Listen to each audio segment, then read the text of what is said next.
Hello and welcome to Study English IELTS Preparation. I'm Margot Politis. Today we'll look at the writing task in the essay section of both the general and academic IELTS tests. IELTS essay topics are of general interest and relate to current issues in society. You can expect to be asked about the media, education,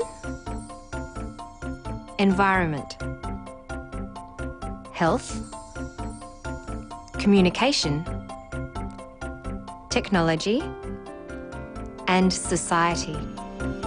Being familiar with issues in these general areas is important. Listening to English language media will help you develop a bank of ideas on topics like this. An issue in health could be about children eating too much and not exercising enough. You could be asked to discuss a statement such as, children's eating habits and lifestyles today are more likely to be harmful than beneficial. You should know the essay instructions. These tell you how much time you have and how much you need to write. You are instructed to spend about 40 minutes writing the essay, which has to be at least 250 words. With practice, you will know without counting what your 250 words look like. You will also be asked to give reasons for your answer and include any relevant examples from your knowledge or experience. This is one of the instructions, so you need to follow it. Reasons are saying why you think something is true or not.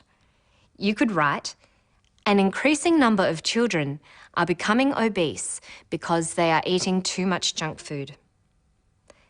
Reasons are supported by examples, like this. For example, aggressive marketing of such foods towards children is one of the contributing factors.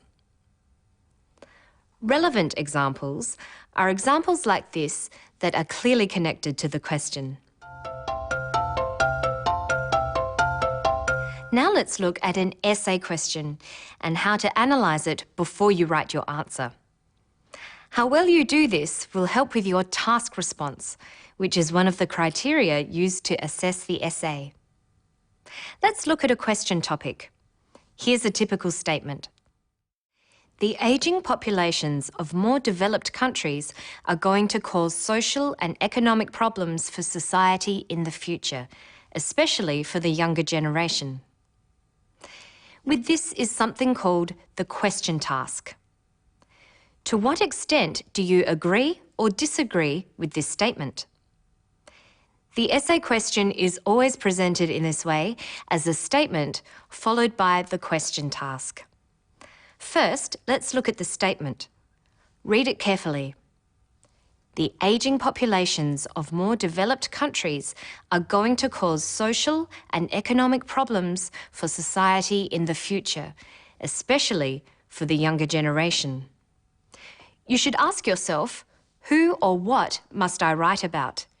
Here, you have to say something about ageing populations, developed countries, society in the future, and the younger generation.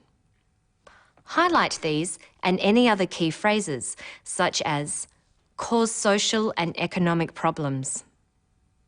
Think about what these phrases mean. Thinking of synonyms or words that mean something similar can help you do this. And you will need these synonyms later in your essay.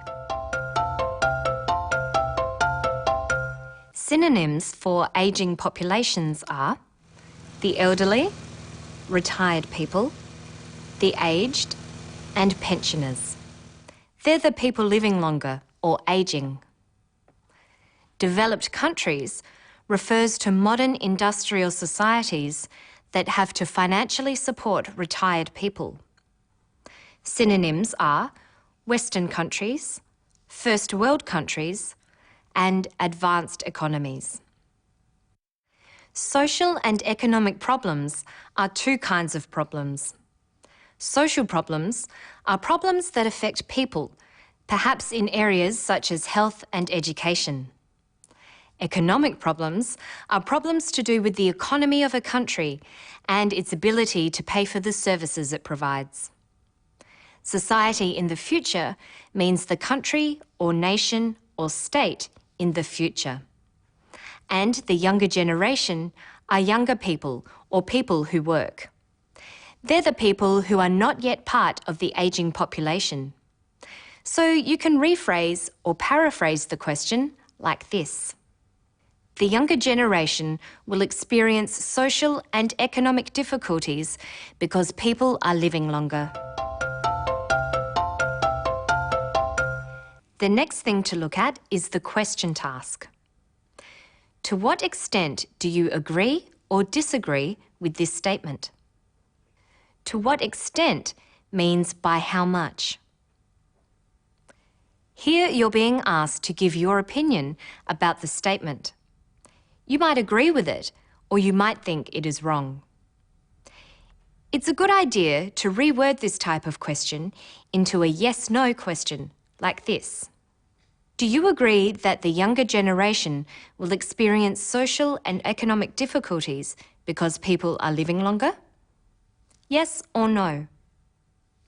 You could think, yes, I agree completely, or perhaps, yes, I agree with some of this, but disagree with other parts of it. But keep in mind that asking how much you agree or disagree tests your ability to look at two sides of an issue and present a balanced argument. Even if you say yes and agree completely, you still have to look at the other side of the argument and think about why someone would disagree.